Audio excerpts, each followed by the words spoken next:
Hello and welcome to ESPN FC Live. Mark Donaldson, Stevie Nicol, Lizzy Becherano, and today our focus is on the United States, both domestically and internationally. Coming up, we'll speak about the future of Maurizio men's national team, or will he move on and someone replace him? Also later, the future of Major League Soccer. We will have in this an exclusive interview with Robert Lewandowski as he joins Chicago Fire. But is the league still got this tag of retirement league? But we're going to start with the legacy of the World Cup. And Stevie Nicol, if I said to you just how was the World Cup, is it possible to answer that rather than saying, Stevie, should the World Cup be split up into on the field World Cup and off the field World Cup? What do you think? Well, I think there's no question that right now, because it's still fresh in our mind, that it's hard not to think of clearly the shenanigans at the end of the World Cup with Argentina, and of course all the other things with the prices, with the Balogun situation, with FIFA.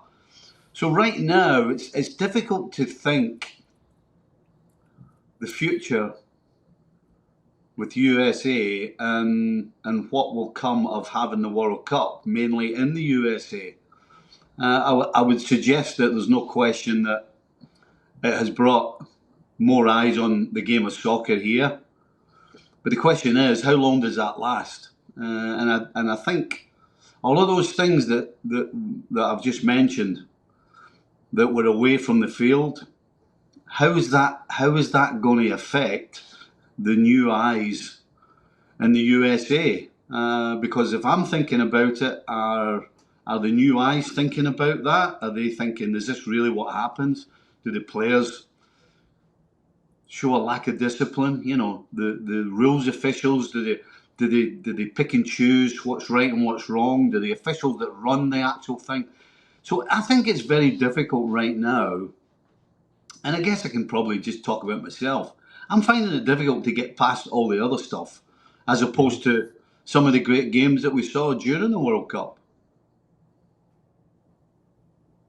That's maybe the issue. That's why I asked, is it just about the World Cup or is it more about on the field and off the field? Because Lizzy, you were involved with it. On the field, it was brilliant.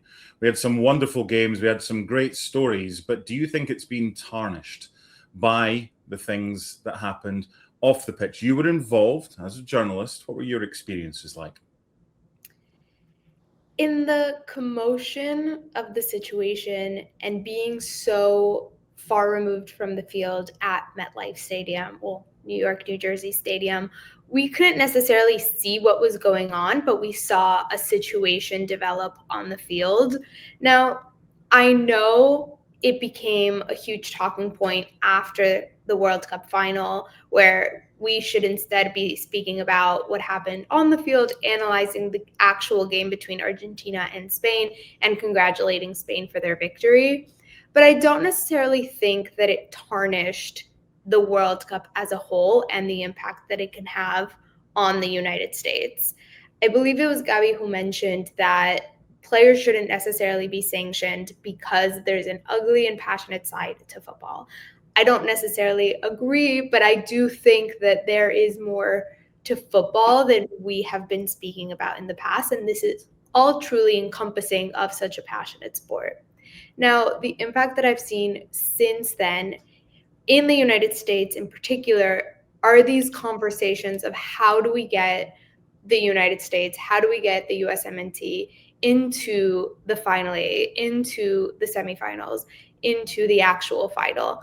And I think that in and of itself is impact already of the tournament.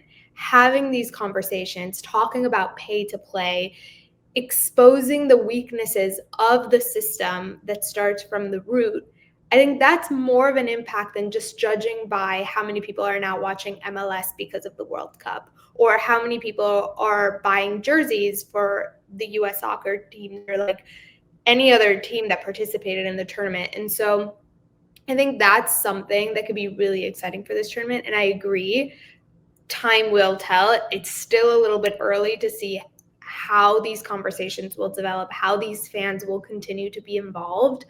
But I do think there's a level of excitement and involvement that I hadn't seen previously in the United States following a World Cup. Stevie, it was just a few years after the World Cup in 1994 that you and your family came over here to start a new life. What's the difference between then and now as far as involvement, awareness, and everything else associated with football in this country is concerned? Wow, it's 100 miles away now than it was when I came here. I struggled to get results when I came here around the world for different leagues. I mean, right now, I think it's important that all of these new eyes that are interested in the game now, who maybe weren't before the World Cup, I think it's important now that MLS kind of carries on that vibe that was in all the stadiums. If MLS can carry on that vibe, and I'm talking about all the different countries, the way they all, with the different dress and the different songs, and as I said, just a completely different vibe. If MLS can somehow grab a hold of that and continue it, then I think these new eyes might stay in terms of going and watching MLS and actually the interest around the world and become soccer fans, basically, as opposed to, well, I really enjoyed that. That was a great sort of exhibition, they probably think it is, and then they disappear and go and do what they've been doing before.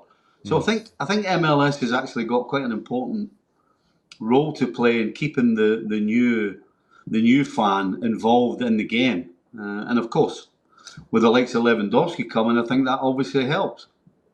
Yeah, we'll get to Lizzy's interview with him in a second. But Lizzy, based on what Stevie's saying, I think the younger generation are mad for football right now. But how do you translate from playing FIFA or FC 26 or games console into actually spending money on the game? Because the interest is there, but how do you transfer that interest and make it viable financially to boost football in this country? I think that's a responsibility for local MLS clubs to handle through different promotions, different packaging. I will say I went to the Inter Miami versus Chicago Fire game on Wednesday night, and it was really incredible to see the amount of World Cup jerseys that I saw in the stands. I know in an ideal world, Inter Miami converts these fans into their own fans and they sport the Inter Miami pink instead of Ivory Coast or Poland shirts or USMNT shirts. But I do think there was a correlation between World Cup fever and even that MLS game on Wednesday when Messi wasn't on the field, DePaul wasn't on the field, and there were still fans coming out cheering, enjoying football. And that also maybe in part to the ticket prices that were as low as $9. So you want to take a summer activity, $9 per ticket in what is essentially a stadium that has all great views no matter where you're sitting. It's around 22,000 people, so it's relatively small.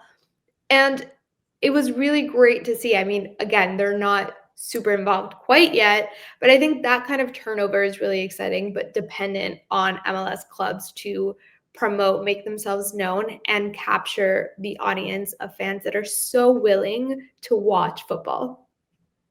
We know where the World Cup's going to be held in 2030. Obviously, South America to begin with, and Portugal, Morocco, and Spain. 2034, it's headed for Saudi Arabia.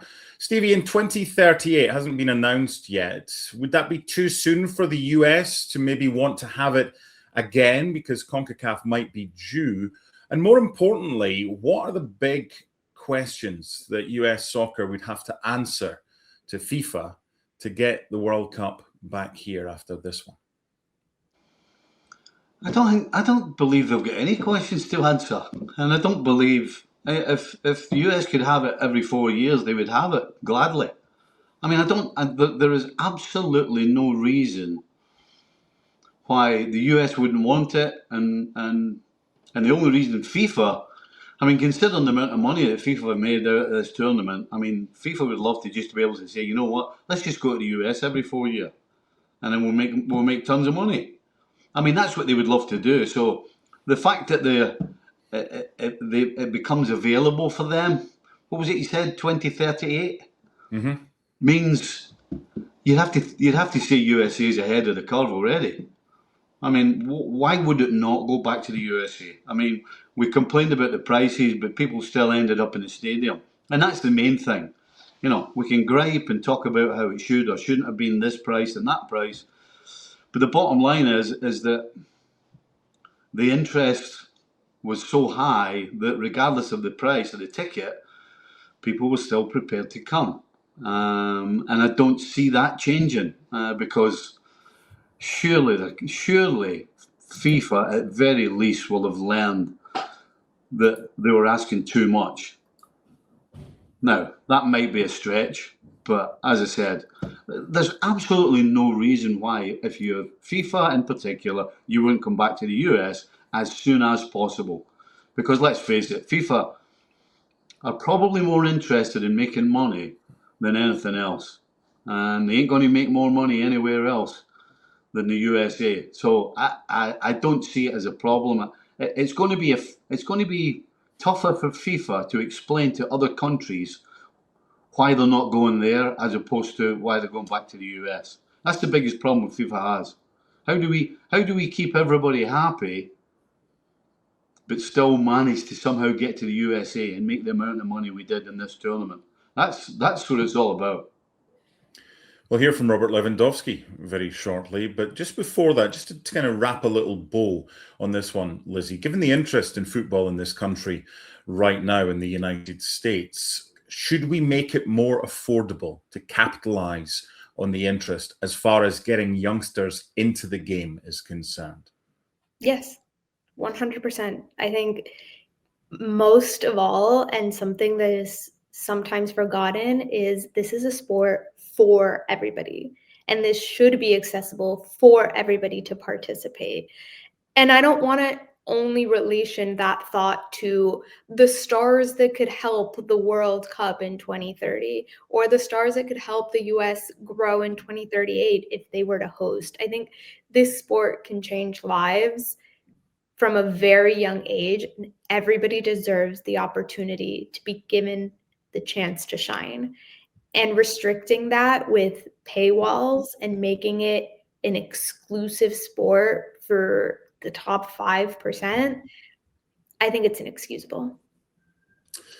Major League Soccer has been called by some a bit of a retirement league, but one thing you can't argue against is that the stars that they're bringing over, people want to watch them. And Robert Lewandowski is one of those. He's joined Chicago Fire. As Lizzy was mentioning, he played at Inter Miami in midweek, albeit losing by 3-2. But before that game, Lizzy had a chance to sit down with the Polish legend. Here's a little clip from that interview.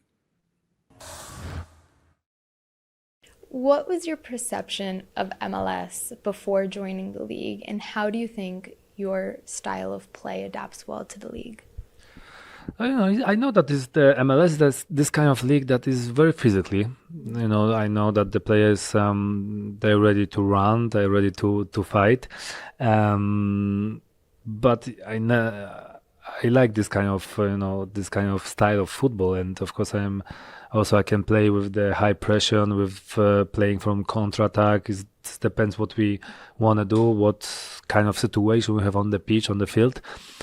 So I know that the league and the players, they not only they're growing, but they are doing step by step and they're going forward. So I see the difference. Even that I spoke with my friends that they played in MLS. They told me a lot about the league. They told me a lot about the life in USA. But also I was watching some highlights from the game, so I know what kind of football is in MLS. So I think that I spend every year also in USA for Tune, playing on this stadium. Not all of them, but I know that what's going on around. So yeah, I hope that will be the great time for me as well.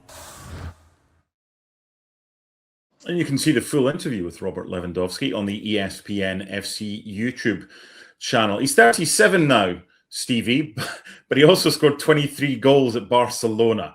last season. Doesn't really show any sign of slowing down as far as goals are concerned. How do you think he'll do in Major League Soccer?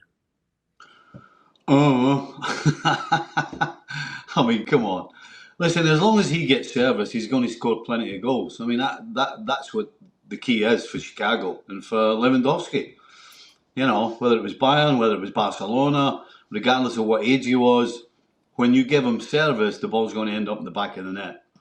And so, listen, Chicago, if they've got any brains, you know, they don't just go and get him. They have to make sure that they get service for him. So that, to me, is the key. I don't think there's any question that... Well, I don't think there's any questions against Lewandowski. That's the bottom line. You know exactly what you're going to get. He knows exactly what he's going to deliver. Everybody knows what he's capable of, even at 37. So, yeah, the key for Chicago is not to worry about Lewandowski. It's about worrying how they get him the ball in the box. Because if they do that, then he's going to score 20-odd, maybe even 30 goals a season in MLS. Yeah, 6th right now in Major League Soccer, Chicago. Definitely one of the contenders. Lizzy, we've seen many players come from overseas to the United States and play in Major League Soccer over the years. The ones that buy into it are successful. It's simple. The ones that don't are on their way within a year or two. From your sit down, and the interview was like 13 minutes. I'm sure you spent a lot longer with Robert Lewandowski. It seemed like, and correct me if I'm wrong, this is someone that is really looking forward to embracing life in this country and also in Major League Soccer. Correct. He's very excited about the project. When I asked him what in particular attracted him to Chicago Fire, he not only mentioned the league as a whole, but the project being led by head coach Greg Berhalter. He spoke about the chemistry that he developed with the coach during his visits, during his interviews, and before deciding to put pen to paper. He was really excited about what could be the future of this project and being a part of that. So he's really buying into what Chicago can be in a few months' time. Now, both parties, Berhalter and Lewandowski, are going to need a little bit of patience. Berhalter was asked after the Inter Miami versus Chicago match how long it'll take Lewandowski to adapt to MLS. And he said, like any other player, a little bit of time. A reminder, he's been with the club for about 5 to 6 weeks now, not for that period of time training. And the game against Inter Miami was his debut. So the chemistry with players is still developing. His chemistry with the coach is still developing, but he's really excited about getting that going and being that leading man for Chicago. I really don't see a world in which this project doesn't work out, given how involved all parties are. It's a big 12 months, Steve. Yeah, sorry, on you go. Can I just say that, and this is just an observation, not being close to MLS, but as far as I'm concerned, there's a different attitude towards the players or the big names players that are coming into MLS now. You know, when I was coaching in MLS, there were so-called superstars coming to MLS who weren't putting it in. Let me put it that way. You know, they did on occasion when it suited, but I think now what we're seeing in MLS is the big name players they're signing are bringing a different attitude to what, 15 years ago. So it's, you know, the likes of Griezmann, you've got Messi. I mean, all these guys are putting it in. You know, Ibrahimovic was putting it in when he came. You know, and that's fantastic. Yes, they're earning a lot of money, but so were guys 15, 20 years ago earning a lot of money. But they weren't putting it in the way that the superstars are today. So it's just a general point, but from my observation, most of these guys that come now, they're making a big difference, and I'm expecting Lewandowski will do the same thing. I certainly hope that he does, because it's a big 12 months for football in this country. We've got a new commissioner that should be announced pretty shortly to replace the outgoing Don Garber. Also, there's this quick league to wrap things up from February through until May next year, and then it takes on the same calendar, Stevie.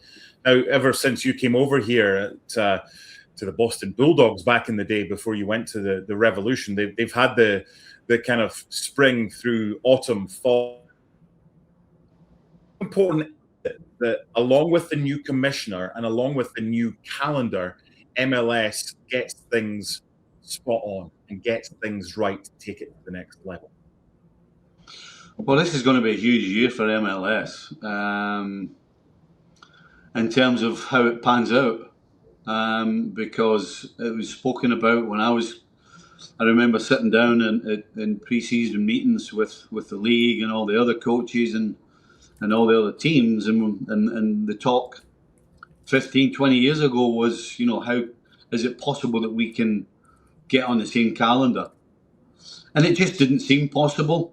And I'm still, if I'm being honest, trying to figure out how it's going to work. Because on the East Coast in particular, I mean, I just don't understand. I don't know how they're going to do it. No, I don't know enough about it. But I just, in my shrapnel cluttered brain, I'm finding it hard to figure out how you play games in December and January and February in Gillette Stadium when it's whatever below, and there'll be no fans there. That's kind of where I am now. I've been wrong before, which I'm sure you know, Mark. But I'm kind of scratching my head to figure out how they can do it. So I absolutely can't wait to see how it pans out. Obviously, I hope it's successful. It would be great to get in line with the rest of the world, but I'm still sceptical of how it's going to work, particularly on the East Coast. And again, I don't know a lot about it. I haven't seen the fixture list, but I'm assuming at the very least teams are going to have to play 9, 10, 11 games away from home in a stretch because you can't play in the weather. Again, I don't know if that's correct. But yeah, I can't get my head around it, quite frankly. Well, our local sides here, Hartford Athletic, Rhode Island, in the league below, the USL Championship, they can't have home games until pretty much the end of March because of that weather. And it's the same with New England Revolution. You know yourself, the games that you've had called off back in the day for the freak New England weather. That's something that MLS have got on their plate and can fix. We're going to move on and end ESPN FC Live today by talking about Mauricio Pochettino, who's confirmed that he has indeed been offered a new contract to stay as the coach of the US men's national team. However, whether or not he accepts that remains to be seen. As someone that follows the men's and the women's side closely, Lizzy, do you think, and this is what I'm trying to ask you to speak for the majority of men and women, boys and girls out there, do you think the majority want him to stay, or does that defeat by Belgium leave that bad taste in the mouth and now it's time for something else? What do you reckon? I don't think that the Belgium game kind of ruined the idea of the future of Pochettino in the United States.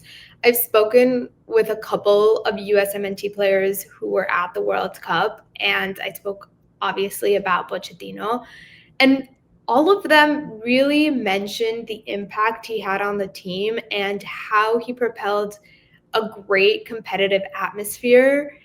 I specifically asked if he was still the coach to take this team to the next level, and all of them answered yes. So I think the team still believes in the capacity of Pochettino. And if the locker room believes in the coach at the end of the day, fans will ultimately be convinced of that on the field. So I think there's still some wiggle room for him to do some great work with the team. I don't think he's necessarily done, and I don't think he's done all that he's been able to with this team. So I don't know. I think there's still a future out there where if Pochettino agrees to that extension, this team could go into the next level with him by their side.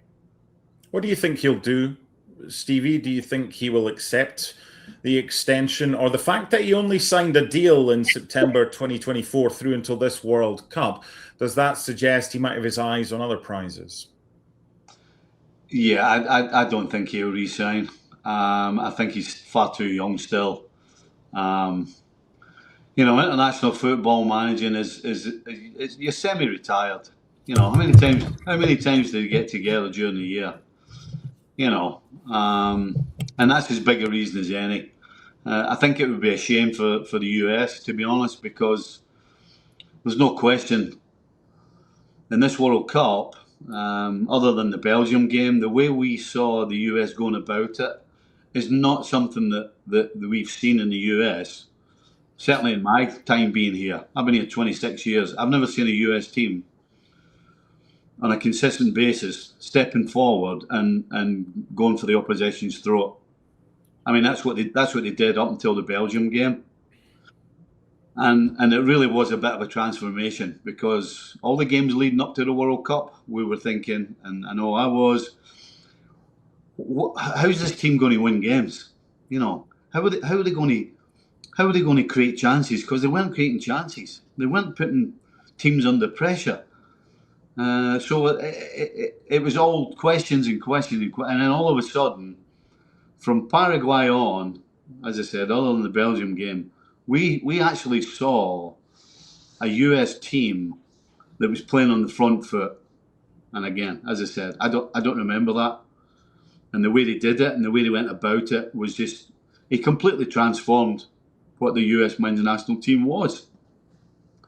So I think it's going to be a great shame that he doesn't stay. I don't think he will stay. I think he's way too young to start getting involved in international football. I think he's got a lot more to offer at the club level. That's not to say that he won't one day come back to the US, but at the same time, I just don't see it happening. Okay, Lizzy, following on from that, if he doesn't stay, we've seen the likes of Jurgen Klopp take charge of Germany, his own country. We've seen Carlo Ancelotti take charge of Brazil, not his country.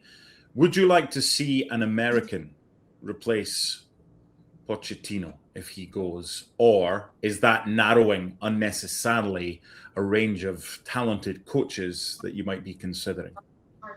I do think it narrows the idea of who the USMNT could go after. That's not to say an American is not qualified. You have the likes of BJ Callahan, who did a phenomenal job as interim manager. I just would like to see an extensive search of who is available at that moment. I mean, you have Thierry Henry, who I personally believe would do a phenomenal job with the USMNT. And you just have a variety of options there. So I think unnecessarily making the search an American would ultimately just make it a lot more difficult for US soccer. I truly believe that talent should be the priority and fit and chemistry should be the priority. And that's not to say it can't be an American. I just don't think it should only be an American. Stevie, given there are certain names out there who don't have a job right now, some through their own beliefs, Pep Guardiola is one of those. If you're going to go for a manager, should you go for the best if you are the US men's national team? If you are US soccer at $23 million a year, knowing you're not going to get him for at least 12 months, should he be the initial target? Or do you just kind of think, he ain't going to come to us, we'll not bother? What should they do, US soccer? Look, I think like everything else, who's available, who's the best, and can we afford it? I mean, it's really simple maths, in my opinion. You know, if you know Pep's going to want 400 million a year, then you can't go. There's no point in going and talking to him. So you got to get your ducks in a row. You got to figure out. You know, again, it's down to merit, but unfortunately today it's also down to money. You know, everybody was complaining about how much money Pochettino was getting, and that was just for 1 year. So, you know, it depends on the finances really at the end of the day. If it's an open house, then you go for the best. But it really does depend on the finances.